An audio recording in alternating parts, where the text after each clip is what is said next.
नमस्कार दोस्तों, मैं अनिरुद्ध यादव शैलेश क्लासेस में आप सभी का हार्दिक स्वागत एवं अभिनंदन करता हूं दोस्तों और उम्मीद करता हूं कि आप सभी लोग स्वस्थ व सकुशल होंगे।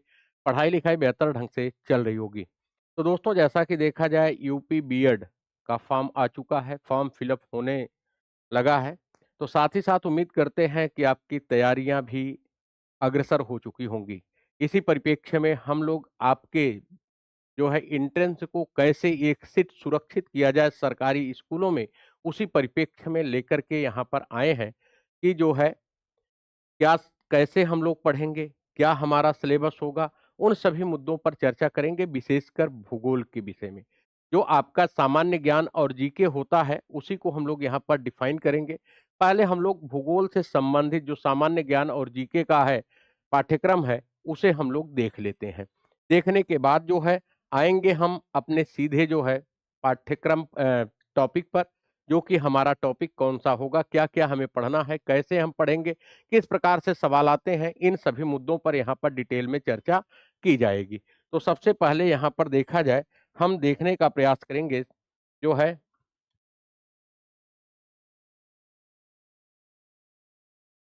सामान्य ज्ञान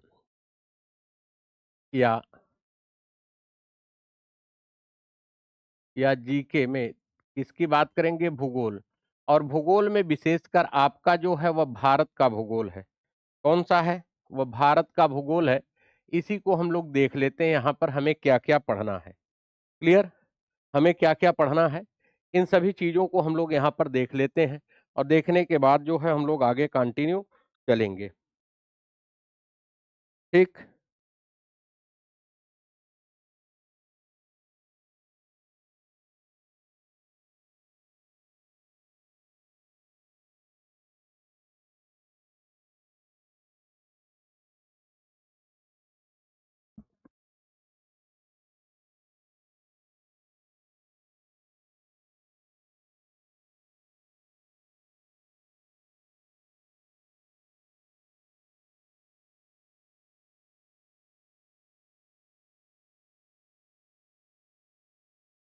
करेंगे सिलेबस को देखने का प्रयास करेंगे। सिलेबस को देखने का प्रयास करेंगे, ठीक है? सबसे पहले भारत की सामान्य जानकारी यानी कि अवस्थिति की बात करेंगे। अवस्थिति कहाँ पर स्थित है, किस महाद्वीप में स्थित है, ठीक है? यहाँ पर कौन-सी रेखा इससे होकर गुजरती है, मानक समय रेखा क्या है, दक्षिणी बिंदु, उत्तरी बिंदु क्या, जहाँ पर देखा जाए सामान्य रूप से आपसे जानकारी पूछी जाती है। यहाँ पर उपस्थित सभी जो है भावी अभ्यर्थी जो बीएड के हैं, उनका स्वागत है, अभिनंदन है शैलेश क्लासेस पर। तो चलिए और इसके बाद यहाँ पर देखा जाए भारत का भौतिक विभाजन की बात करेंगे। यहाँ पर हम लोग जो बात करेंगे जैसे हिमालय है, पर्वतीय क्षेत्र की बात करेंगे, पर्वतीय क्षेत्र, मैदानी भाग, मैदानी क्षेत्र और पठारी क्षेत्र, पठारी क्षेत्र की बात करेंगे। यहाँ पर भौगोलिक स्वरूप क्या है भारत का, इस मुद्दे पर बात करेंगे। हाँ, बिल्कुल पास हो जाएँगे पुरुषोत्तम जी, क्लियर? इसके अलावा देखा जाए, यहाँ पर भारत की जो प्रमुख नदियाँ हैं, नदी घाटी परियोजनाएँ हैं, उनकी बात करेंगे जैसे सिंधु नदी है, झेलम नदी है, सतलज नदी है, गंगा नदी है, ब्रह्मपुत्र नदी है, यमुना है, गोदावरी है, इन सभी नदियों की बात करेंगे। भाखड़ा नांगल बांध है, ठीक है? हीराकुंड बहुउद्देशीय परियोजना, दामोदर नदी घाटी परियोजना उसकी बात करेंगे।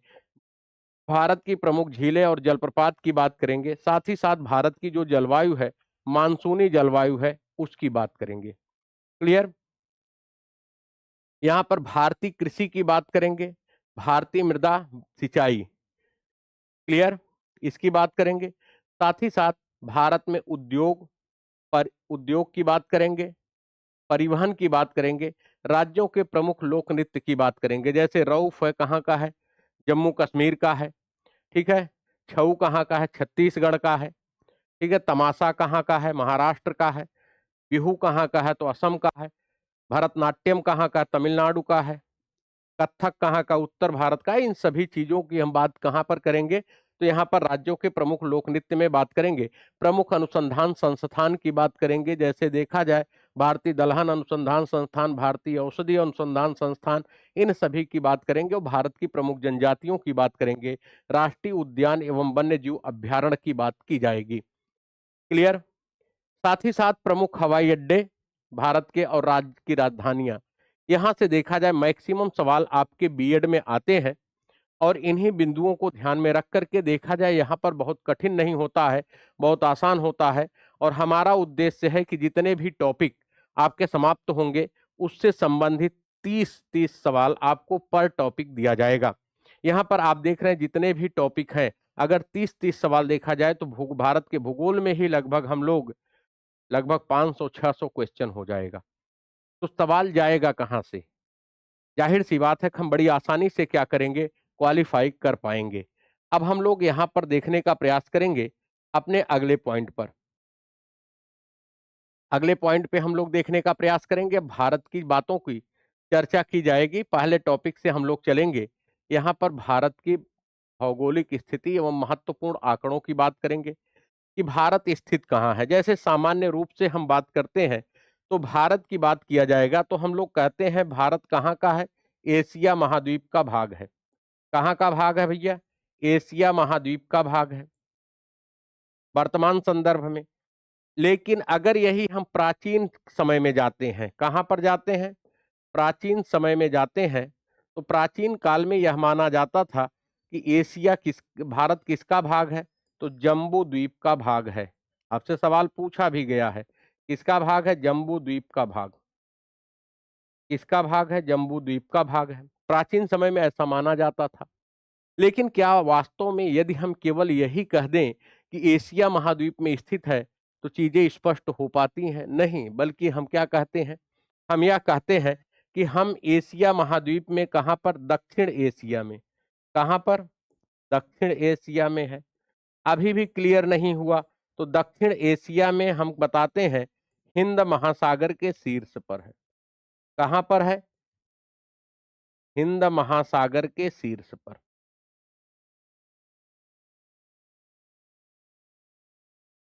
हिंद महासागर के शीर्ष पर है। ठीक। भारत एशिया महाद्वीप में कहां पर? दक्षिण एशिया, एशिया महाद्वीप में दक्षिण, और हिंद महासागर के शीर्ष पर है। क्लियर? समझ में चीजें आ रही हैं? ठीक। अब यहां पर देखा जाए भारत को उपमहाद्वीप की संज्ञा दी जाती है। उपमहाद्वीप की संज्ञा, कारण क्या है? इसकी विशालता को देखकर, इसकी विशालता को लेकर के इसे क्या कहा जाता है? जो है भारतीय उपमहाद्वीप की बात करते हैं।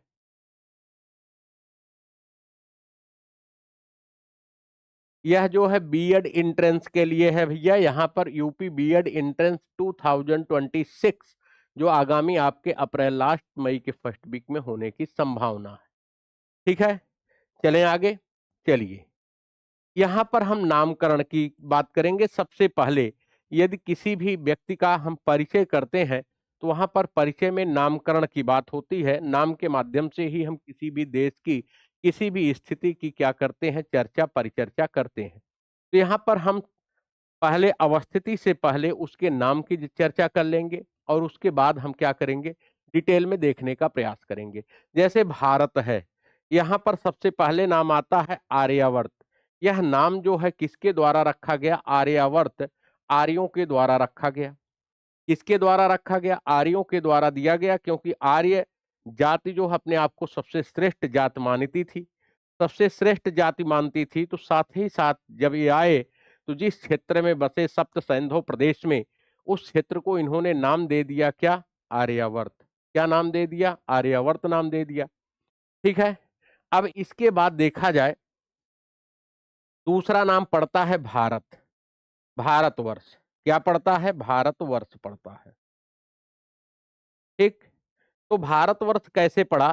तो आर्यों के राजा, देखा जाए पहले इनकी संख्या कम थी, बाद में क्या हुआ?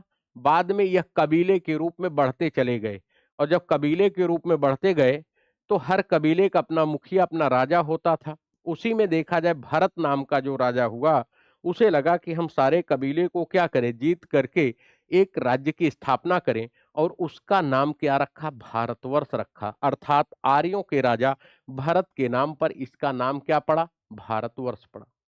क्या पड़ा, भारतवर्ष पड़ा।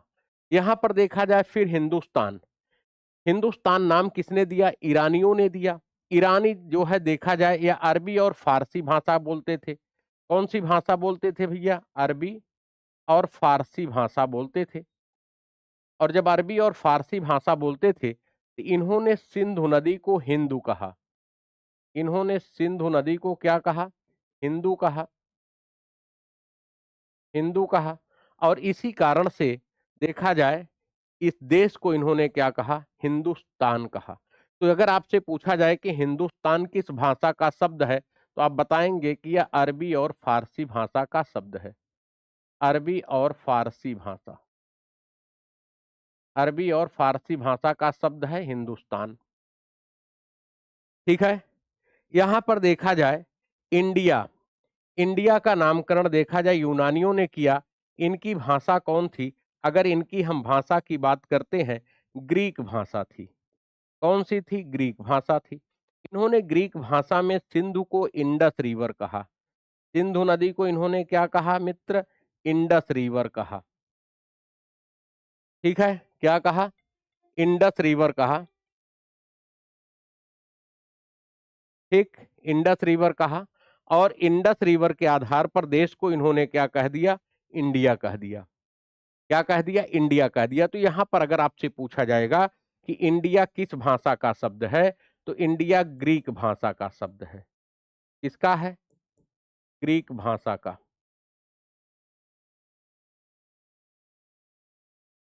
इंडिया ग्रीक भाषा का है। क्लियर। अब यहां पर अगर हम देखें तो जो चीन के लोग थे, चीन के लोग ने भारत को इनतू कहा था। क्या कहा था, इनतू।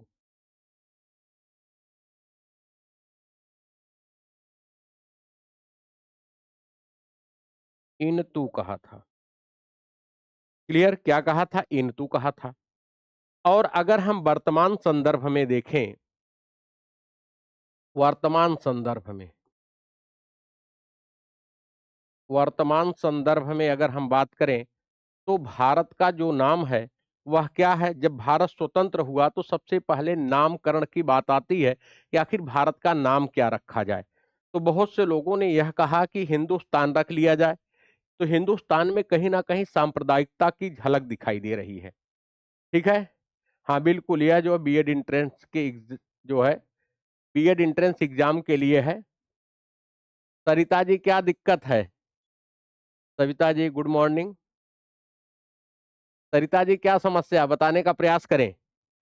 तो कुछ लोगों ने कहा कि हिंदुस्तान नाम रख लेना चाहिए। तो यहां पर हुआ क्या कि हम जानते हैं सांप्रदायिकता के आधार पर, हाँ बिल्कुल अंशिका जी, जो कॉमर्स के लिए हुए हैं वह भी बीएड एंट्रेंस का फॉर्म भर सकते हैं और वह एसएसटी के थ्रू जो पेपर देंगे। ठीक है, क्लियर। तो जो सामान्य ज्ञान है वह सबके लिए भैया, सब लोग इसको पढ़ सकते हैं। चलें आगे। तो यहाँ पर हिंदुस्तान रखा जाए तो यहाँ पर क्या होगा कि हिंदुस्तान, यहाँ पर सांप्रदायिकता की झलक मिल रही थी इसलिए नहीं रखा गया। तब क्या हुआ, देखा जाए पंडित जवाहरलाल नेहरू और डॉक्टर भीमराव अंबेडकर ने यहाँ से लिया शब्द इंडिया, और यहाँ से लिया जो है, यहाँ से भारत वर्ष से क्या लिया, भारत। ठीक। तो वर्तमान संदर्भ में इसका नाम क्या है, इसका नाम देखा जाए इंडिया अर्थात भारत है। इंडिया अर्थात भारत है। क्लियर, यहां तक बातें समझ में आ गई।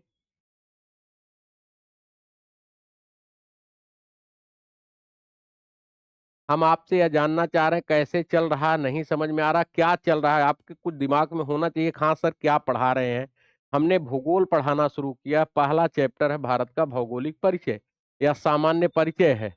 ठीक है, इंडिया के विषय में पढ़ा रहे हैं। जब आप पूछेंगे तब ना कि अपने मन से जो है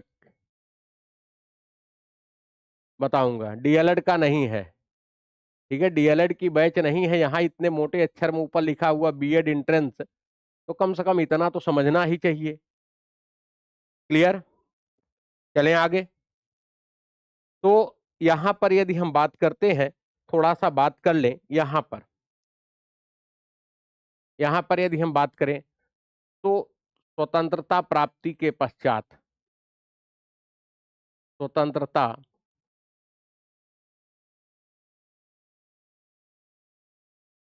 के पश्चात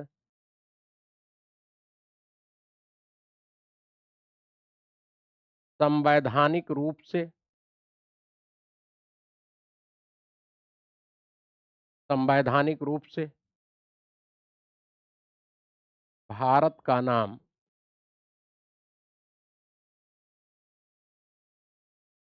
इंडिया अर्थात भारत है। इंडिया अर्थात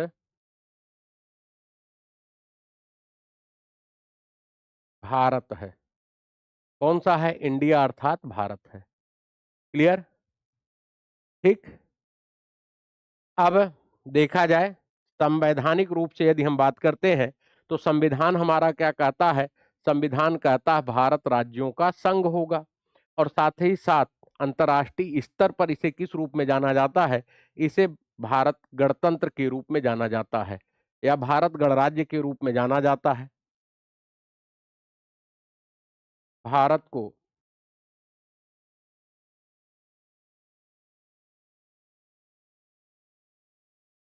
अंतर्राष्ट्रीय स्तर पर भारत गणराज्य या रिपब्लिक ऑफ इंडिया के नाम से जाना जाता है। रिपब्लिक ऑफ इंडिया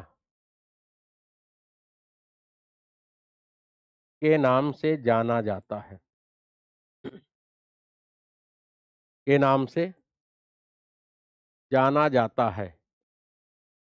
ठीक है। यहां पर गणराज्य, यह जो शब्द लिया गया है गणराज्य, इसका उद्देश्य क्या था? कि भारत में कोई भी जो है शासन सत्ता क्या होगी? आनुवंशिक नहीं होगी, बल्कि क्या होगा? या यहां पर जिसके अंदर योग्यता होगी वही चुन करके, निर्वाचित होकर के शासन सत्ता का संचालन करेगा। क्लियर? समझ में चीजें आ रही हैं? चलें आगे। बातें समझ में आ गई कि संवैधानिक रूप से इसका नाम क्या है? भारत का नाम इंडिया अर्थात भारत है। क्लियर? यहां पर देखा जाए, भारत राज्यों का संघ है। भारत राज्यों का संघ है, यूनियन है।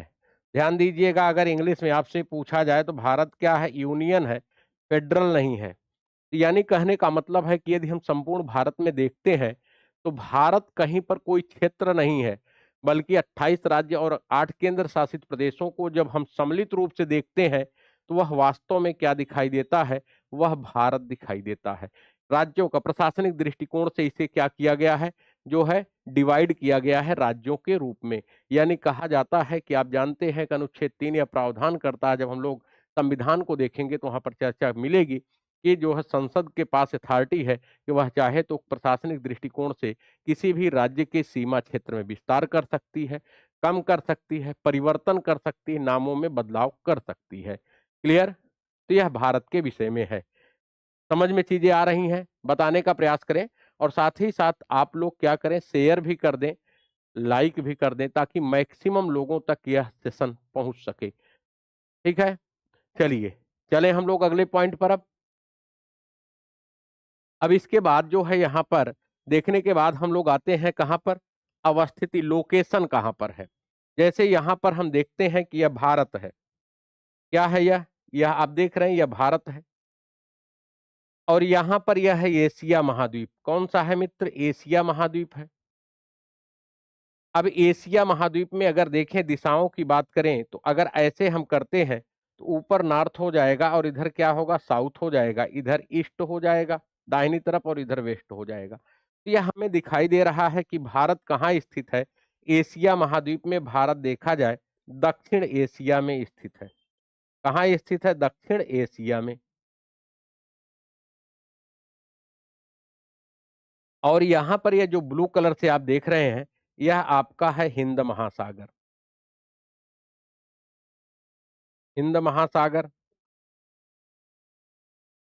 तो यह दक्षिण एशिया में और हिंद महासागर के शीर्ष पर स्थित है। क्लियर?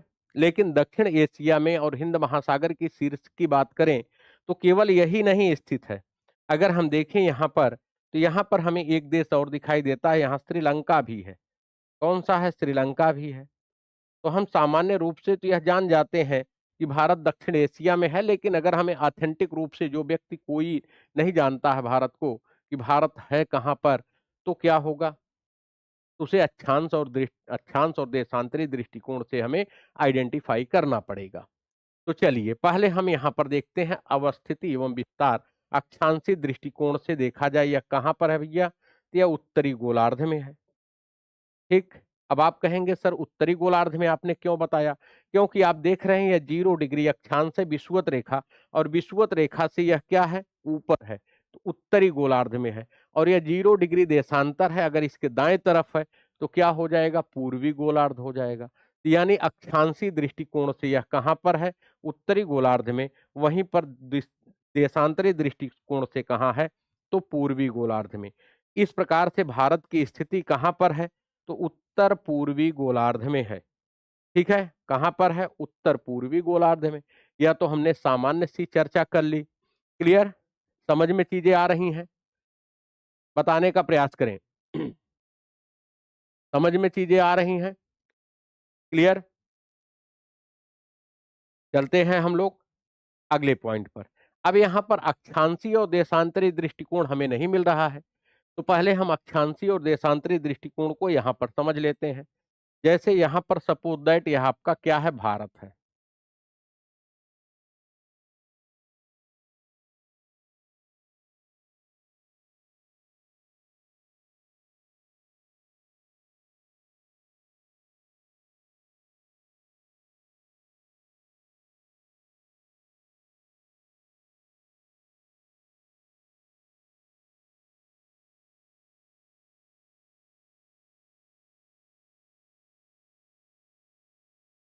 यह क्या है? भारत है आपका। क्लियर? अब यहाँ पर हमें अक्षांशीय और देशांतरी दृष्टिकोण से देखना है, और यहाँ पर आपका क्या है? यहाँ पर अंडमान निकोबार द्वीप समूह है। ठीक। और यहाँ से अगर हम देखें, तो यहाँ से गुजरती है आपकी कौन सी? विषुवत रेखा 0 डिग्री। और यहाँ से गुजरती है कौन सी? तो 0 डिग्री देशांतर। यह भारत की है मुख्य भूमि। क्या है? भारत की मुख्य भूमि है। मुख्य भूमि है। तो अगर अक्षांशीय दृष्टिकोण से मुख्य भूमि की बात करें, 8 डिग्री 4 मिनट से 37 डिग्री 6 मिनट उत्तरी गोलार्ध में स्थित है, क्योंकि 0 डिग्री से कहाँ है? ऊपर है। लेकिन जब हम अंडमान निकोबार द्वीप समूह को सम्मिलित करते हैं, अंडमान निकोबार द्वीप समूह को सम्मिलित करते हैं, तो यहाँ पर यह क्या होता है? यहाँ पर यह 6 डिग्री, यह 6 डिग्री 4 मिनट से इसकी शुरुआत होती है। ठीक है, 6 डिग्री 4 मिनट से क्या होती है? इसकी शुरुआत होती है। तो हम कहेंगे कैसे? यदि आपसे पूछा जाए अक्षांशीय दृष्टिकोण से भारत की अवस्थिति कहां पर है, तो अक्षांशीय दृष्टिकोण से भारत की अवस्थिति 6 डिग्री 4 मिनट से 37 डिग्री 6 मिनट उत्तरी गोलार्ध में है। यदि केवल और केवल पूछ ले भारत की मुख्य भूमि की अवस्थिति, तब आप बताएंगे 8 डिग्री 4 मिनट से 37 डिग्री 6 मिनट, ठीक है, के मध्य उत्तरी गोलार्ध में है। यहाँ पर अक्षांशीय दृष्टिकोण से अवस्थिति,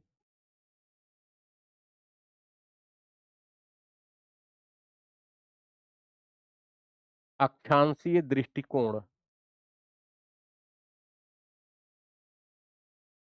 से अवस्थिति,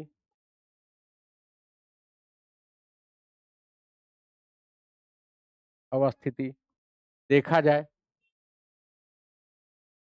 6 डिग्री 4 मिनट से 37 डिग्री 6 मिनट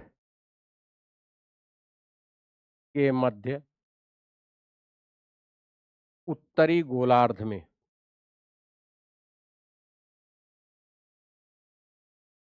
उत्तरी गोलार्ध में। अब यहीं पर यदि हम बात करें मुख्य भूमि की अवस्थिति,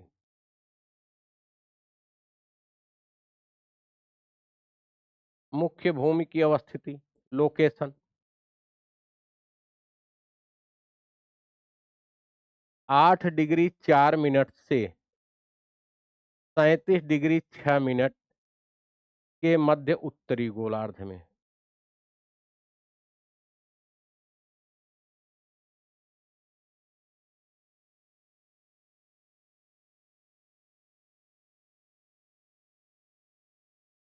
के मध्य उत्तरी गोलार्ध में। क्लियर।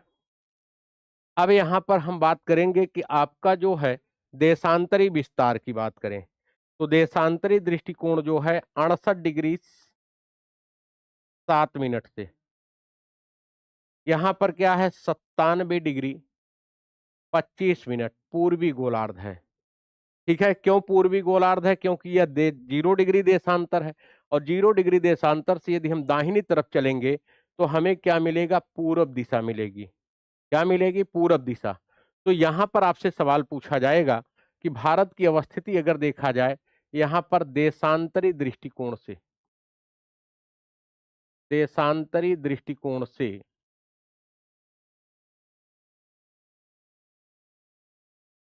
दृष्टिकोण से 68 डिग्री 7 मिनट से 97 डिग्री 25 मिनट पूर्वी गोलार्ध में। अब यह अगर आप बता देते हैं तो जाहिर सी बात है कोई भी व्यक्ति जो भारत को नहीं जानता है वह भारत को क्या करेगा? जान जाएगा कहां पर भारत स्थित है। क्लियर। यहां तक चीजें समझ में आई होंगी, उम्मीद करते हैं आपसे। ठीक। क्लियर। चलें आगे।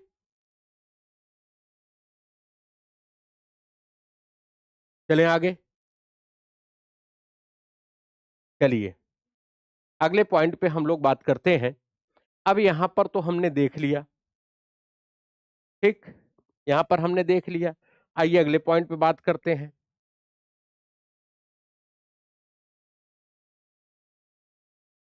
यहां पर अब आप देखिए, वहां पर मैंने समझा दिया।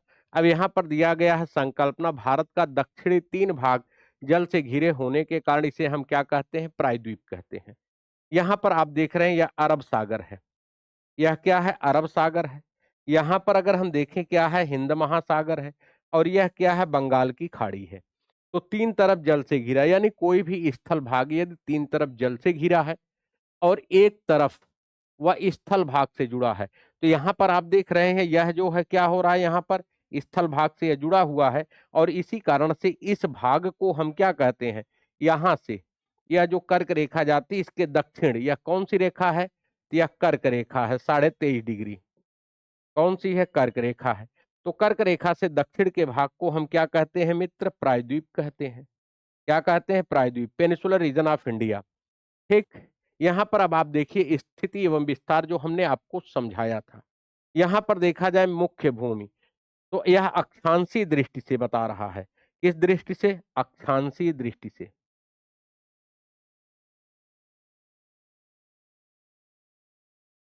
मुख्य भूमि 8 डिग्री 4 मिनट नॉर्थ से 37 डिग्री 6 मिनट, और देशांतरी दृष्टि से 68 डिग्री 7 मिनट से 97 डिग्री 25 मिनट। वहीं पर द्वीपों सहित विस्तार की बात करेंगे तो 6 डिग्री 4 मिनट से 37 डिग्री 6 मिनट। यह भी आपका कौन सा हो जाएगा? अक्षांशीय दृष्टि से।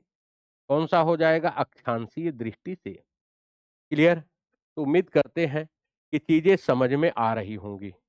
ठीक है, चीजें क्या हो रही हैं? समझ में आ रही हैं। क्लियर। आप अंसाल उठा करके देखेंगे मित्र, तो यहां से क्या है? सवाल पूछा गया है। ठीक है, सवाल पूछा गया है।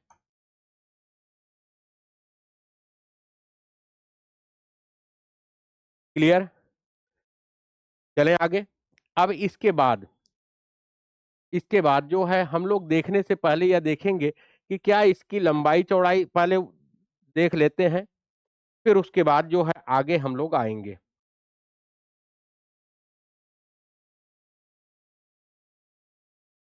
ठीक? आइए, यहाँ पर जैसे कि देखा जाए, यहाँ पर भारत है।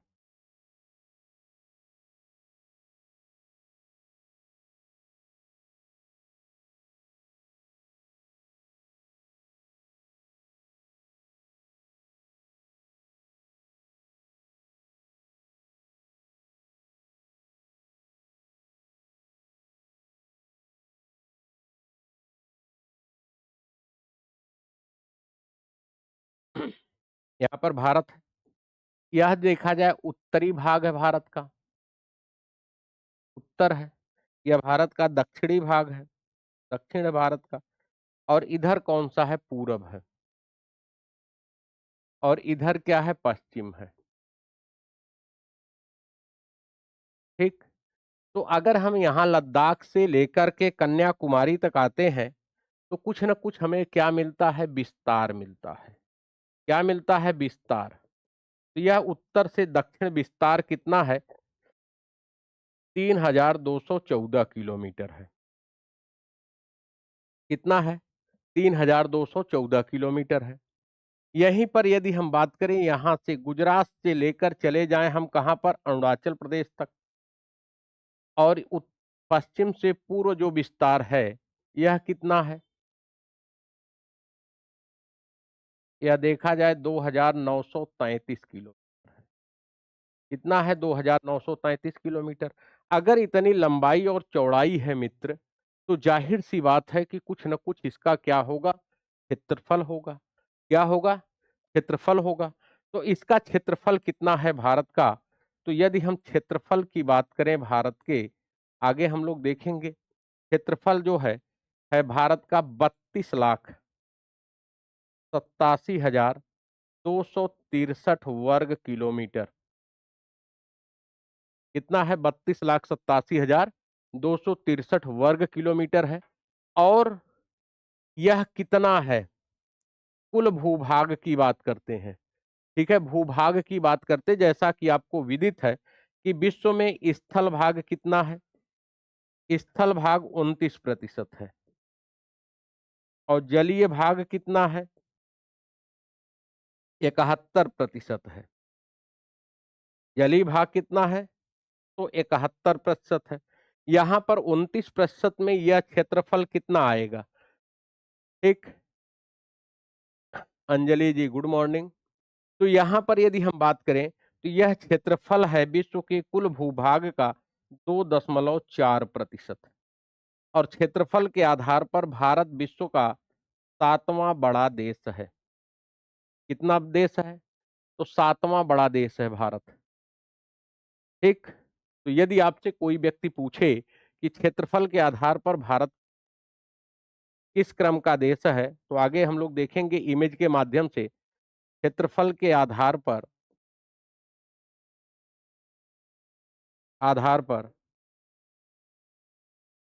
भारत विश्व का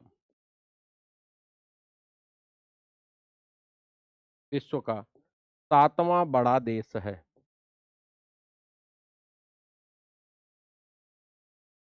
7वां बड़ा देश है, यानी कहने का सेंस यह है कि इससे बड़े, भारत से बड़े 6 देश हैं। ठीक है, क्लियर?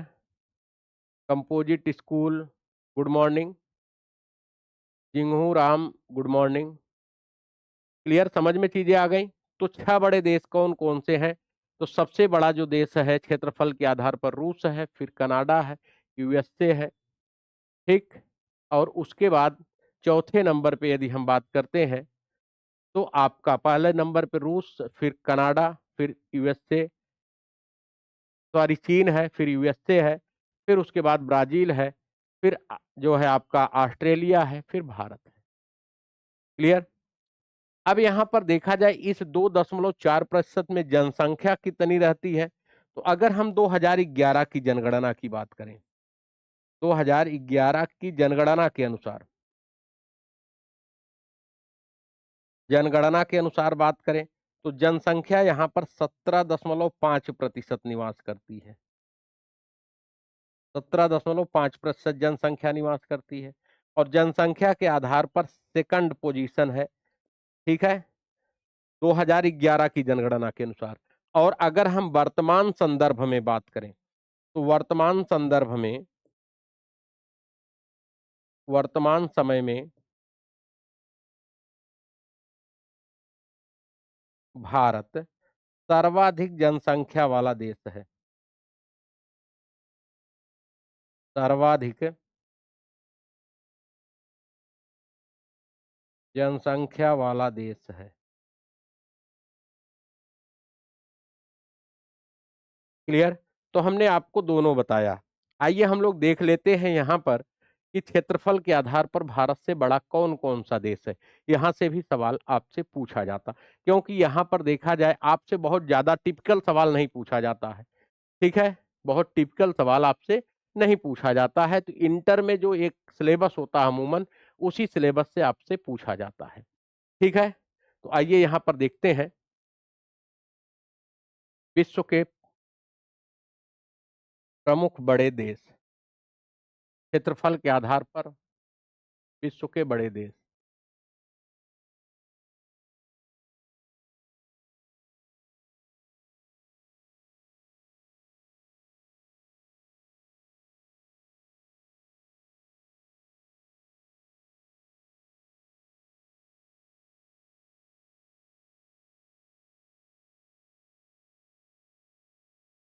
विश्व के बड़े देश।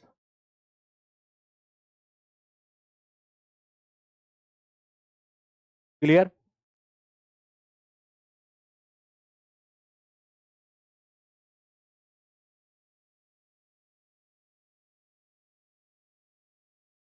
यहां पर यदि हम बात करते हैं तो पहले नंबर पे आपका कौन सा है? रूस है।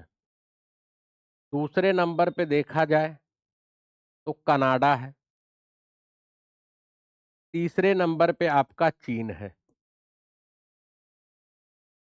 चौथे नंबर पे आपका संयुक्त राज्य अमेरिका है।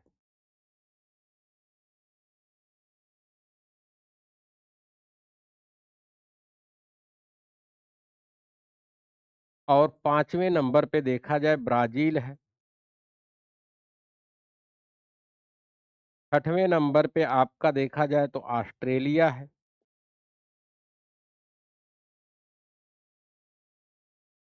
और सातवें नंबर पे आपका कौन सा है?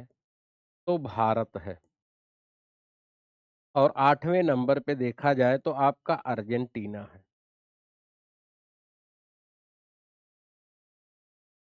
अर्जेंटीना है। क्लियर? तो यहीं पर हम लोग नोट्स के फॉर्मेट में भी मेंशन कर सकते हैं। यहाँ पर नोट्स के फॉर्मेट में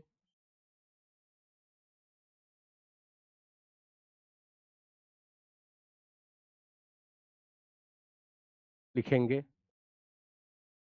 भारत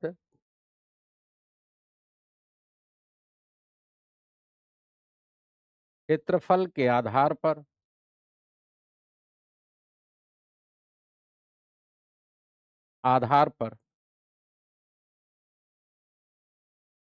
विश्व का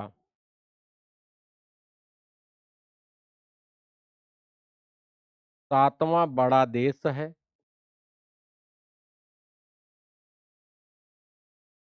जबकि जनसंख्या के आधार पर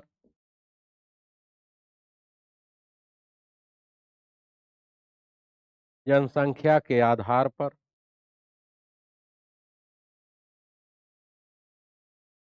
यह विश्व का सबसे बड़ा देश है। सबसे बड़ा देश है। क्लियर? या तो हम लोगों ने क्या किया, एक नोट्स फॉर्मेट में इन सब चीजों को हम लोगों ने देखने का प्रयास किया। ठीक, अब यहां पर बात आती है, बस बीएड का जो पेड बैच मंडे से प्रारंभ हो रहा है। ठीक है। फयाज खान जी, मंडे से प्रारंभ हो रहा है। साथ ही साथ हम लोग जो है नोट्स भी देंगे, क्वेश्चन भी देंगे, ताकि आप डेली प्रैक्टिस करते रहें, और क्विज भी आपको अवेलेबल होती रहेगी। तो सारी चीजें फुलफिल होती रहेंगी। और बैच जो मात्र 99 रुपीज में है, आप लोग एडमिशन ले सकते हैं। बैच ऐप पर जो है मंडे से चलना प्रारंभ हो जाएगी। क्लियर। यहां पर देखा जाए, जैसे बात आई जनगणना की, तो भारत में अमूमन पूछा जाता है कि जनगणना का शुरुआत कब से होती है। तो उसको भी हम लोग यहां पर देख लेते हैं। जैसे यदि आपसे पूछा जाए जनगणना जनगणना की बात करें,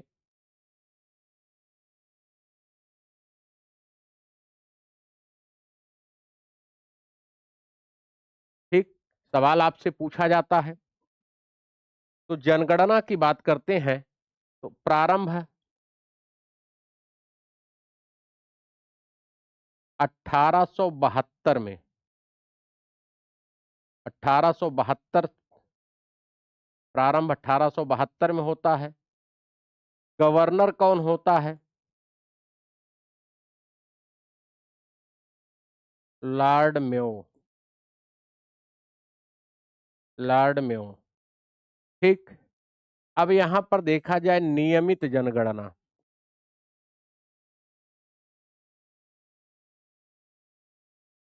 नियमित जनगणना प्रारंभ कब से होती है? 1881 से। नियमित इन द सेंस कि पूर्ण रूप से जो पहली बार जनगणना हुई, वह जो है 1881 से होती है। और उसके बाद से प्रत्येक 10 वर्ष के पश्चात क्या होने लगी? नियमित जनगणना प्रारंभ हो गई। ठीक है। यहां पर देखा जाए, यहां पर कौन होता है? यहां पर गवर्नर जनरल, जनरल या वायसराय, लॉर्ड रिपन होता है।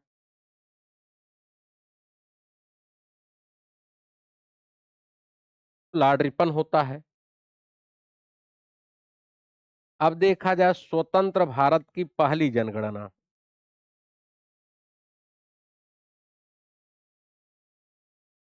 स्वतंत्र भारत की पहली जनगणना कब होती है?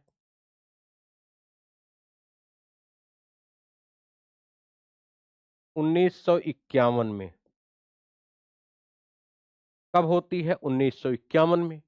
यहां पर यदि हम बात करें,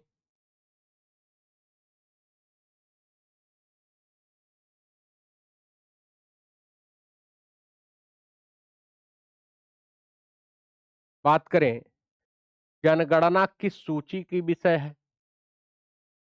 जनगणना जो है संघ सूची का विषय।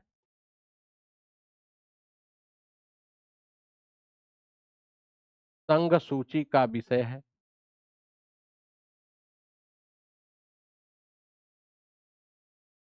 जनगणना कराने का दायित्व किसका है?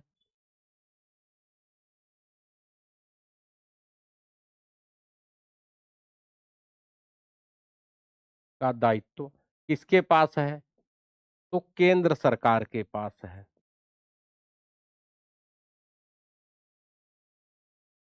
केंद्र सरकार। और केंद्र सरकार में देखा जाए, यह गृह मंत्रालय।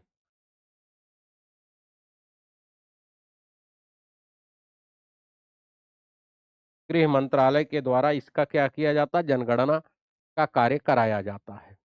क्लियर। अब आप कहेंगे कि सर जनगणना के विषय में आपने इतना डिटेल में क्यों बताया? तो क्योंकि देखा जाए सरकार द्वारा जनगणना का कार्य प्रारंभ किया जा रहा है। और जाहिर सी बात है कि यहां से एक सवाल आपके हो सकता है कि बीएड एंट्रेंस में पूछ लिया जाए। बीएड एंट्रेंस में क्या हो? पूछ लिया जाए।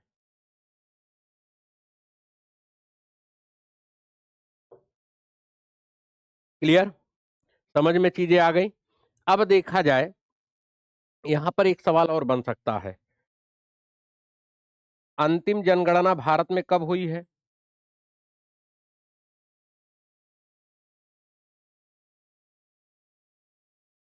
2011 में। 11 में हुई। ठीक है। और यह किस क्रम की थी? तो 51 में हुई, 61 में हुई, 71 में हुई, 81 में हुई, 91 में हुई, 1 में हुई और 2011 में। तो यह 7वें क्रम की जनगणना थी। 7वें क्रम की, स्वतंत्र भारत की 7वें क्रम की जनगणना थी। क्लियर? अब अगर आपसे पूछ लिया जाए कि नहीं 81 से बताइए, तो 81 हो गया, 91 हो गया, 1901, 11, 21, ठीक, 21, फिर 31, 41 हो गया और 7 6 13 हो जाएगा। क्लियर? तो इस प्रकार से आप बता सकते हैं। यहीं पर यदि हम बात करें रिपन महोदय को, क्योंकि स्टैटिक जीके टाइप में आएगा, तो इस जो है रिपन महोदय को क्या कहा जाता है? स्थानीय स्वशासन का जनक कहा जाता है। ठीक, यहीं पर देख लेते हैं नोट्स के फॉर्मेट में। नोट्स,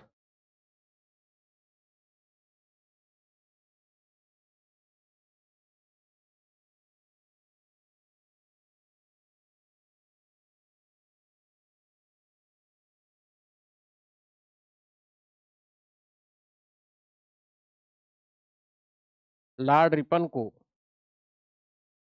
भारत में स्थानीय स्वशासन का जनक कहा जाता है।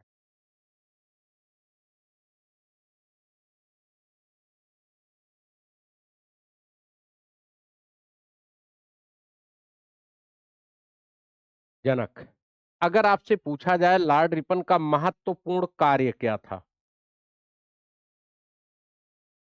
महत्वपूर्ण कार्य, एक तो जो है स्थानीय स्वशासन, इनका जो सबसे महत्वपूर्ण कार्य था वह इल्बर्ट बिल था।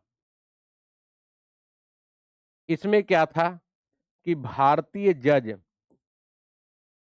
भारतीय न्यायाधीश, न्यायाधीश भी अंग्रेजों के मुकदमे सुन सकते थे।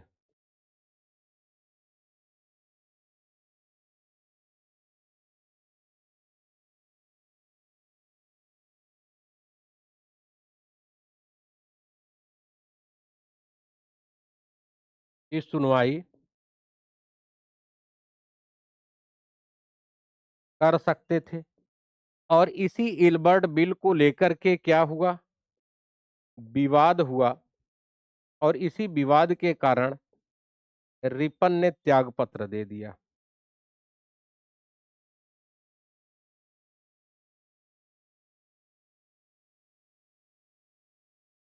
ठीक, जैसे कि आप लोगों को लगता है कि सर बहुत ज्यादा सिलेबस है, कैसे पढ़ेंगे? मुझे लगता है कि अब आप लोगों के समझ में कुछ चीजें आ रही होंगी। बताने का प्रयास करेंगे, चीजें कंफर्म हो रही हैं कि नहीं? क्लियर? तो यहां पर हमने देखा जाए रिपन महोदय से भी देख लिया, चीजों को समझने का प्रयास किया। आइए चलते हैं अगले पॉइंट पर। अगले पॉइंट पर चलते हैं। यहां पर आइए हम लोग देखते हैं, यहां पर देखा जाए भारत की जो प्राकृतिक सीमाएं हैं और इसे उपमहाद्वीप क्यों कहा जाता है। ठीक, इसे उपमहाद्वीप क्यों कहा जाता है? यहां पर प्राकृतिक सीमाएं और इसे उपमहाद्वीप की संज्ञा क्यों दी जाती है? तो देखा जाए उत्तर में हमारा क्या है? हिमालयी, हिमालय पर्वत है। यहां पर यदि हम बात करें तो यहां पर इस प्रकार से अगर हम देखें तो यह क्या है? यह हिमालय पर्वत है।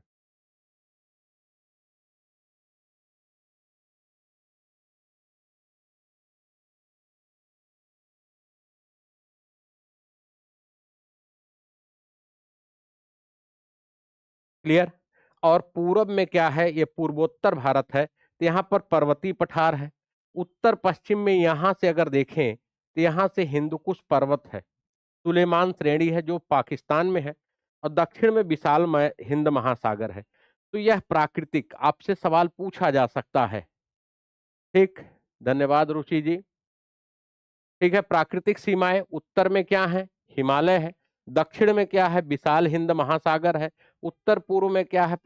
पर्वतीय पठार है। और पश्चिम में क्या है? उत्तर पश्चिम में हिंदुकुश व सुलेमान श्रेणियां हैं। तो यह क्या है? यह प्राकृतिक है। अभी हमने आपको आर्टिफिशियली सीमा नहीं बताया है, कृत्रिम रूप से सीमाओं का निर्धारण हमने आपको नहीं बताया है, हमने यह प्राकृतिक सीमाओं का निर्धारण किया। यहां पर यदि हम बात करते हैं,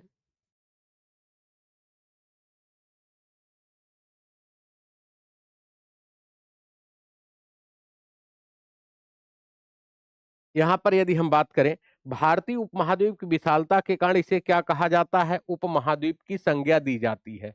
किसकी संज्ञा दी जाती है? उपमहाद्वीप की संज्ञा दी जाती है। इसमें कौन कौन से आते हैं? इसके अंतर्गत भारत तो आएगा ही, बांग्लादेश आएगा, भूटान आएगा, नेपाल आएगा, पाकिस्तान आएगा। इन 5 देश आते हैं और इसी कारण से यहां पर आप देख रहे हैं, यह आपका क्या है? पाकिस्तान है। क्या है? पाकिस्तान है। यह आपका क्या है? भारत है। यह क्या है? नेपाल है। यह क्या है आपका? यहां पर यह भूटान है। ठीक। और यह क्या है? बांग्लादेश है। तो अमूमन आपसे सवाल पूछा जाता है कि भारतीय उपमहाद्वीप में कौन कौन से देश आते हैं, तो आप लोग श्रीलंका म्यांमार भी जोड़ देते हैं। ठीक है। सवाल क्या होता है? गलत हो जाता है। सवाल क्या होता है? गलत हो जाता है। तो यहां पर 5 देश आते हैं, याद कर लीजिएगा। कितने देश आएंगे? 5 देश आएंगे। यहां पर झंडा भी बना है, एक एक झंडा आप लोग लेकर के क्या करिए? लहराते हुए आगे बढ़ने का प्रयास करें। ठीक। तो उपमहाद्वीप में सम्मिलित देश,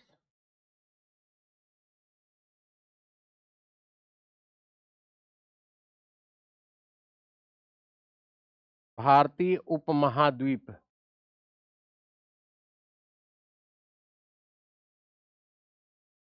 में सम्मिलित देश,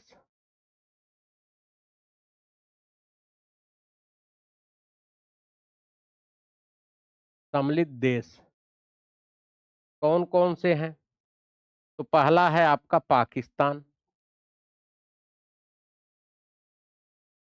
दूसरा है भारत, नेपाल, भूटान, और अगला है आपका बांग्लादेश। बांग्लादेश।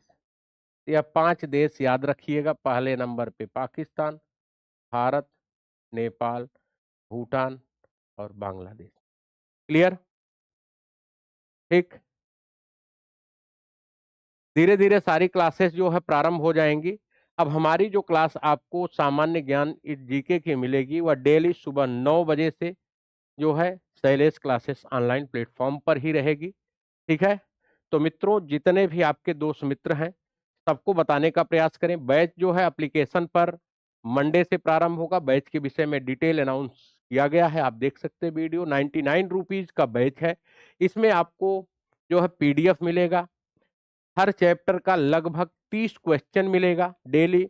जो है जैसे चैप्टर समाप्त होगा 30 क्वेश्चन आपको अवेलेबल करा दिया जाएगा, आप उसकी प्रैक्टिस करें।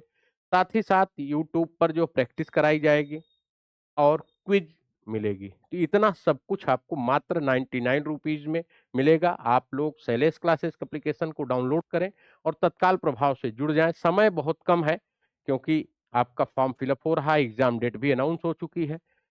तो जाहिर सी बात है कि अगर सरकारी सीट चाहिए तो शैलेश क्लासेस को ज्वाइन करिए। मिलते हैं अगली क्लास में कल, इसी के आगे कंटिन्यू। तब तक के लिए धन्यवाद, नमस्कार, जय हिंद।